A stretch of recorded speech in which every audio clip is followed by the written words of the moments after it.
Buenas tardes, como todos los sábados estamos aquí con ustedes para tratar de comprender cómo y por qué el mundo gira al revés. Muchas noticias, por supuesto, al ámbito internacional. Hay elecciones en Venezuela el 14 de abril. Vamos a tratar de combinar aquello que le transmitimos desde Caracas con el análisis por este mes que seguramente será muy intenso en Venezuela. Y después de 8 años de papado complejo para Benedicto XVI, fue designado su sucesor, el Papa Francisco.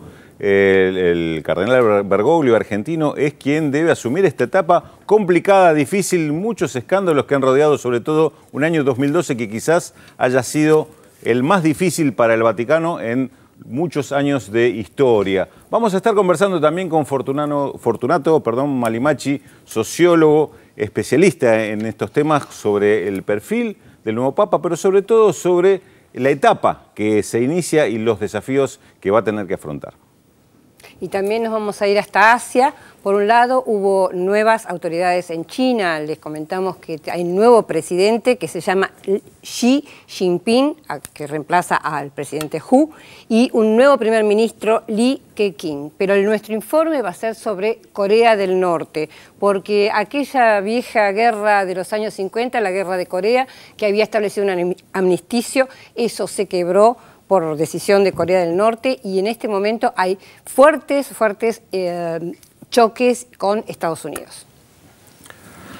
Al ser elegido Jorge Bergoglio como Papa, sorprendió a los argentinos y obviamente a todo el mundo.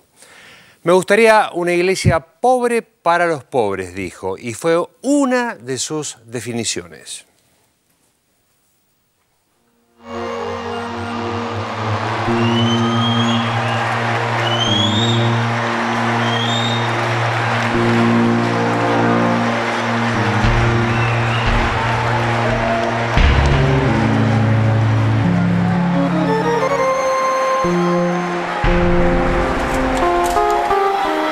Fiel a su dinámica como una de las instituciones más antiguas del mundo, la Iglesia Católica continúa eligiendo para la responsabilidad máxima en su conducción a quien garantice la perdurabilidad del credo y sus circunstancias. Entre las circunstancias hay cuestiones de índole religiosa, ideológica, política, estratégica y de inmediatez urgente como la economía de la Santa Sede. Este 13 de marzo de 2013, el elegido fue un sacerdote argentino, jesuita y arzobispo de Buenos Aires. Voi sapete che il dovere del conclave era di dare un vescovo a Roma. Sembra che i miei fratelli cardinali sono andati a prenderlo quasi alla fine del mondo, ma siamo qui. Pero Jorge Bergoglio no es solo un cura de cuño conservador. Su trayectoria en la Argentina, desde su ordenación en 1969, ha incluido también una preocupación y acción por los que menos tienen.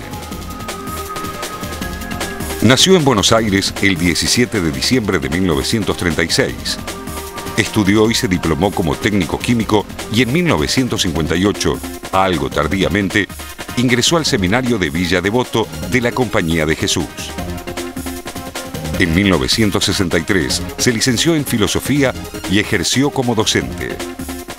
Más tarde se licenció en teología y el 13 de diciembre de 1969 fue ordenado sacerdote.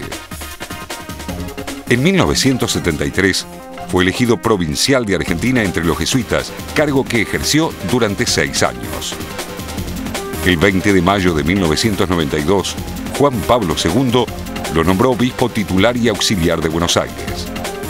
El 27 de junio del mismo año, recibió en la Catedral de Buenos Aires la ordenación episcopal de manos del cardenal Antonio Quarrachino, del nuncio apostólico Monseñor Ubaldo Calabresi y del obispo de Mercedes, Monseñor Emilio Oñenovich. Fue arzobispo de Buenos Aires por sucesión a la muerte del cardenal Quarrachino. En 2001, recibió el cargo de cardenal por designación del Papa Juan Pablo II y desde noviembre de 2005 a noviembre de 2011 fue presidente de la Conferencia Episcopal Argentina. Según la denuncia periodística de Horacio Berbisky en página 12, está involucrado en la desaparición de 2 sacerdotes de su congregación. El caso forma parte de la megacausa ESMA y se sustancia en el Tribunal Federal número 5. Se trata de Orlando Llorio y Francisco Jalix, 2 jesuitas que realizaban trabajo pastoral en el Bajo Flores en el periodo en el que Bergoglio se desempeñaba como principal de la Compañía de Jesús. Luego de 5 meses de ser detenidos ilegalmente y torturados en la ESMA, fueron liberados. Al declarar, Bergoglio dijo que pidió por los 2 hombres ante los genocidas Jorge Videla y Emilio Macera y realizó un descargo similar en el libro El Jesuita de Sergio Rubín y Francesca Ambrogetti. Según Luis Zamora, abogado de la querella, el entonces cardenal no pudo justificar por qué esos 2 sacerdotes quedaron en una situación de desamparo y expuestos. En 1985, durante el juicio a las juntas, el cura Llorio había declarado que Bergoglio no le avisó del peligro en ciernes. Poco después, en su libro Iglesia y Dictadura, editado en 1986, el dirigente defensor de los derechos humanos, Emilio Mignone, cuya hija catequista todavía permanece desaparecida, mencionó a Bergoglio como ejemplo de la siniestra complicidad eclesiástica con los militares. Sin embargo, el premio Nobel Adolfo Pérez Esquivel desvinculó al ahora Papa Francisco de la dictadura militar. En los últimos días, llovieron los adjetivos para intentar definir al flamante heredero del trono de Pedro. Bajo perfil, austero, contradictorio. El cónclave que lo encumbró parece haber apostado a la enorme cuota de novedad que acarrea su elección. El primer papa no europeo en más de 1000 años, el primer papa jesuita, su condición de argentino y latinoamericano, y por lo tanto, representante de una de las regiones con mayor cantidad de fieles católicos del mundo.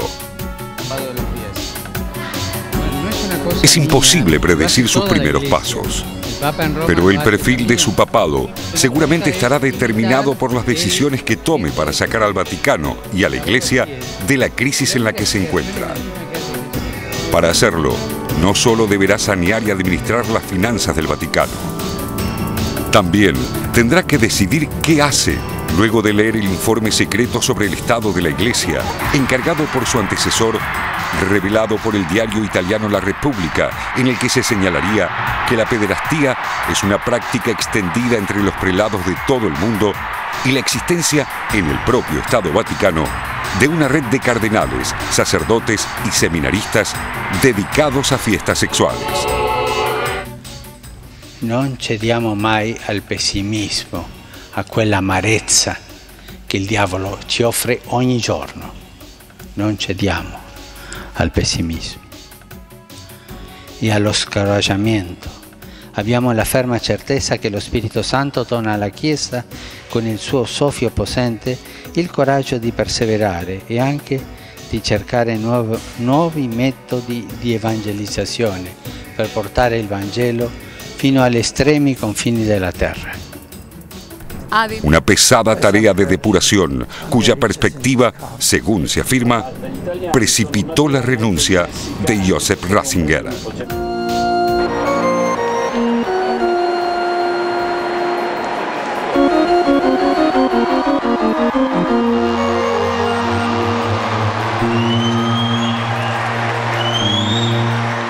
Más allá de la sorpresa, me parece que hay varios elementos para analizar. de ahora en más vamos a tener que hablar del Papa Francisco y vamos a tener que analizar lo que hace el Papa Francisco. Estaba leyendo algunos datos en un artículo de David Briggs, un periodista estadounidense especializado en el tema religión, que señala que en 1910 había poco más de 1 millón de creyentes pentecostales y que en el 2010, 100 años después, hay 584 millones. Como que un gran desafío a nivel interno en la relación con los fieles tiene que ver con el crecimiento, especialmente en América Latina, de lo que se llama la iglesia evangélica, la iglesia de la televisión, el televangelismo, tiene muchas definiciones, que es un tema fundamental. Ahora, el otro es el geopolítico, porque el Papa Francisco ahora opina de todo, o sea, los papas opinan de todo. Bergoglio, como cardenal, no opinaba sobre China, pero el gobierno de China ya le dijo inmediatamente al nuevo Papa, cuidado con lo que va a decir respecto a la política interna china. Claro. ¿Cuál va a ser su tienen problemas política? con los católicos, ¿no? Los chinos con sectores. Claro. No, con respecto a lo primero que decías, quería agregar algo. Por un lado, la competencia de otras vertientes dentro de las creencias religiosas, pero además la fuga de creyentes propios, digamos, porque la juventud, uno de los grandes problemas que tiene la Iglesia Católica es que la juventud ya no solo no cree y no practica, sino que realmente está cada vez más agnóstica, ¿no? O migra hacia otras iglesias. O migra hacia otras iglesias, tal cual. Y uno de los problemas que ha tenido justamente con los fieles y la confianza en esta cúpula del Vaticano ha sido los grandes escándalos que tuvo. Digamos, algunos de los escándalos se han reflejado en números. Por ejemplo, algunas referencias publicadas por medios internacionales como la BBC, como The Economist, señala que Estados Unidos es el primer país en cuanto a los aportes que recibe el Vaticano. Digamos, las donaciones y otro tipo de ingresos que tiene el Vaticano directamente de países. Estados Unidos es el primero. A raíz del escándalo de las denuncias, tanto que tienen que ver con conductas sexuales de los curas, como con los escándalos más recientes que hubo sobre denuncia de lavado de dinero o investigaciones abiertas sobre lavado de dinero, se dice que bajó en un 20% los aportes que recibe de Estados Unidos, el principal aportante, lo cual marca una cifra importante. Por otra parte, recordemos, queda también abierta el capítulo de por qué renunció Ratzinger, por qué Benedicto XVI se retiró en vida de cumplir con el papado, y con respecto a esto, el nombramiento de Francisco del cardenal Bergoglio quizás empieza a marcar algunas de las respuestas, por lo menos de los que indagan en esto, que obviamente se hizo sin demasiada transparencia, claro, sin saber el porqué. ¿Qué significa, qué va a significar esta nueva gestión frente a lo que queda abierto del anterior? Recordemos, escándalo, el año 2012 fue durísimo para el Vaticano. Los escándalos por denuncia e investigaciones abiertas por lavado de dinero, sospechas sobre el Banco del Vaticano. Un dato importantísimo, el 15 de febrero, 4 días después de que ya se sabía o ya había anunciado Ratzinger que renunciaba, se nombró al nuevo presidente del Banco del Vaticano. En realidad, el Instituto de Obras Religiosas, el IOR, como es su nombre original, pero todo el mundo lo conoce como Banco del Vaticano. Se designa a Ernst von Frieber, un alemán, empresario alemán, que después de que se lo designó, primero se dijo que era un perteneciente a la Orden Militar de Malta, lo cual dejaba fuera de toda sospecha su vocación católica, pero después aparecieron otros datos que tienen que ver con su gestión empresaria. Y von Frieber es presidente de una de las empresas, un astillero alemán, una empresa constructora de barcos que, entre otros trabajos, está haciendo naves de guerra para la Armada alemana. Esto fue el primer cuestionamiento que se hizo.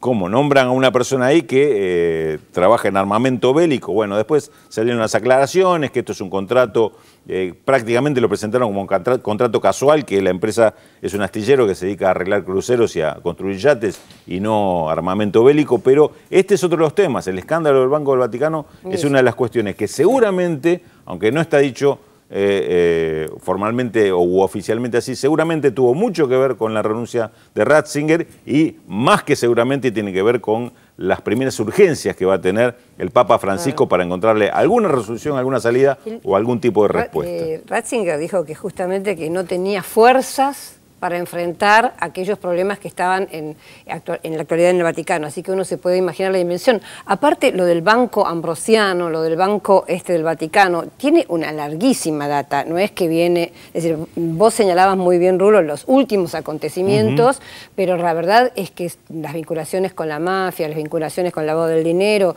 son de larga data. Siempre hubo muchas sospechas respecto, incluso se habló de la muerte súbita de Pablo VI, o sea, está lleno, cubierto de sospechas de todo tipo. Repasemos un par de datos. Digamos, perdóname, lo mismo con, después lo desarrollamos si quieren, el tema de la pederastía, ¿no? Tampoco es nuevo, también es un tema viejo y pareciera como que en ese momento estalló todo y es el momento de, entre comillas, limpieza o no, o una nueva postergación de los escándalos del Vaticano. ¿Qué decías de la...? No, decía, recordar algunos datos que, abonando lo que estabas diciendo, que es un problema de larga data. En 1982 aparece ahorcado Roberto Calvi, que era el presidente del Banco Ambrosiano, después de una serie de denuncias que vinculaban también a estos capitales. El Banco Ambrosiano, recordemos, es un banco católico, no es el Banco del Vaticano, pero en el cual el Instituto de Obra Religiosa, es decir, el Banco del Vaticano era el principal accionista. Aparece vinculado a escándalos que tenían que ver con la mafia, con la Logia Pedue, y una serie de elementos que nunca se aclararon del todo. Y hasta la muerte de Roberto Calvi, en el primer momento se dijo que era suicidio, después se dijo que no, se siguió una causa y que finalmente a los acusados tampoco se los condenó porque no se encontraron pruebas suficientes. Anteriormente, años 70, hay denuncias por los manejos de fondos del Vaticano en relación a los paraísos fiscales y una serie de operaciones ocultas o secretas que algunos, inclusive libros escritos con posterioridad, marcaban. Uno de ellos es de Jason Berry, marca que prácticamente el Banco del Vaticano operaba como una banca offshore para algunos católicos que utilizaban justamente esta entidad para ocultar operaciones financieras de fondos ilícitos. Anteriormente, si vamos para atrás, lo que tuvo que ver los fondos que le aportaron desde Estados Unidos, inclusive se dice de la CIA, para la lucha contra el comunismo en Italia, en la cual también estos fondos formaban parte de bancar a la democracia. ¿No? Exactamente, bancar a la democracia. Y anteriormente también, estamos hablando también de la década del 60, del 50, digamos. Sí. Cuando recién empieza, sí. Cuando la democracia cristiana empieza a pelear con un comunismo que en ese momento parecía que estaba con posibilidades de llegar a gobernar Italia. Ahora, objetivamente nosotros para el análisis tenemos un problema muy serio. Hay mucha información que no tenemos, porque estamos analizando supuestos. ¿Por qué renuncia Benedicto XVI? No termina de quedar absolutamente claro. Aparentemente hay un documento que solo le llegaría al Papa Francisco. Gran parte de los negociados no queda claro. No queda claro porque lo nombran. Esto no es una elección abierta con plataformas políticas. El secreto el secreto es fundamental. La médula del Vaticano. Esto nos dificulta a nosotros el análisis porque tenemos que tomar suposiciones de por qué lo eligen a él. Y de hecho de ahí las especulaciones. Algunos gestos importantes que son muy bien recibidos en el mundo que tienen que ver con tal vez con la ética y los fieles, esto de ser un papa modesto. Ahora, todo lo que nosotros estamos hablando excede y mucho el hecho de que se pague su cuenta del hotel o que viaje en metro o que no se haga un anillo de oro. O sea, ¿cuál va a ser su intervención política en América Latina? Recién mencionábamos a Juan Pablo II, su intervención en los países del Este en el apoyo a Solidaridad fue fundamental. En Polonia. Su viaje en el 83 a Nicaragua, recordado, reprochándole en público, castigando en público para que lo viera toda la televisión a Ernesto Cardenal, que era el ministro del gobierno. Después la misa criticando a los sandinistas, que termina abucheado el Papa. ¿Qué va a hacer el Papa Francisco si va a Venezuela? Su viaje a Cuba, ¿no? Claro, su viaje a Cuba después. De Fidel Castro también, él dijo muchas cosas respecto de la democracia y la libertad en Cuba, pero Fidel Castro recuerdo que también le señaló los 2000 años de historia de la Iglesia Católica y específicamente en nuestro continente los genocidios, porque vino el español al lado de la Iglesia para justamente saquear y dominar con la Biblia en la mano, ¿no? Ahora llega un continente muy politizado, que de hecho muchos analistas de derecha están contentos, porque dice el Papa llega para acabar el populismo en América Latina y lo comparan ahí con lo que hizo Juan Pablo II. Es una especulación.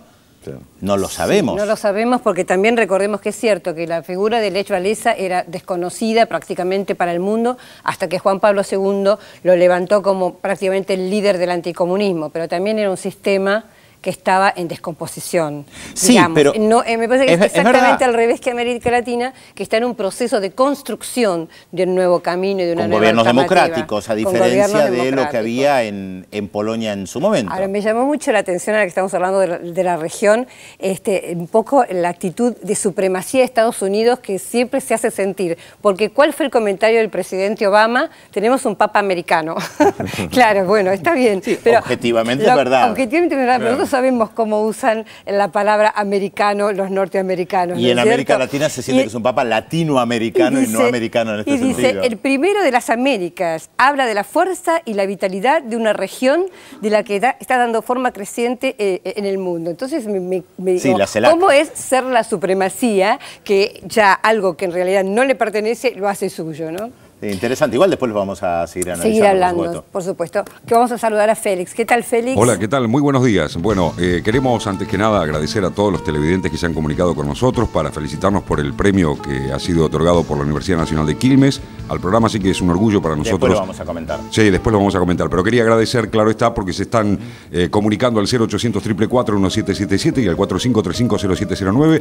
Muchísimos televidentes también lo hacen a través de la red social Facebook. Yo veo Visión 7 Internacional y Visión 7 Internacional. Carmen de Ushuaia dice orgullosa y emocionada porque el Papa es el ex cardenal Bergoglio. Olga de Bahía Blanca dice un abrazo muy grande y como todos los sábados Visión 7 Internacional me acompaña. Alejandra de Mendoza dice la iglesia no es solo el Vaticano, la iglesia somos todos. Algunos de los mensajes que estamos recibiendo a los teléfonos que recién le dábamos cuenta. Bueno, y como es habitual, claro está, en este espacio tenemos la incógnita de hoy que ya ponemos en marcha para que todos ustedes se comuniquen con nosotros. Atención, primer dato del día de hoy. De abuelos indígenas y padres gallegos, nuestro personaje fue el menor de 11 hermanos. Sus padres quisieron que se dedicara al sacerdocio, pero las carencias económicas lo llevaron por otros caminos. Intentó estudiar letras y medicina, pero tuvo que retornar a su pueblo para trabajar y ayudar a su familia. ¿Quién es nuestro personaje de hoy? 0800 444 1777 4535 0709. Primera pausa en esta edición de Visión 7 Internacional con estos temas. Francisco, el Papa argentino. Luego de la pausa en Visión 7, analizamos junto al sociólogo Fortunato Malimachi, especialista en sociedad y religión, la iglesia que recibe Jorge Bergoglio y los desafíos que deberá afrontar durante su pontificado. Además, Venezuela después de Chávez. Tras 10 días de un incesante y emocionado desfile en honor al líder fallecido, el traslado de los restos al cuartel de la montaña fue el punto culminante de los funerales del jefe de Estado. Luego de la pausa, en Visión 7 Internacional, el futuro de Venezuela después de Chávez. No se vayan, ya volvemos.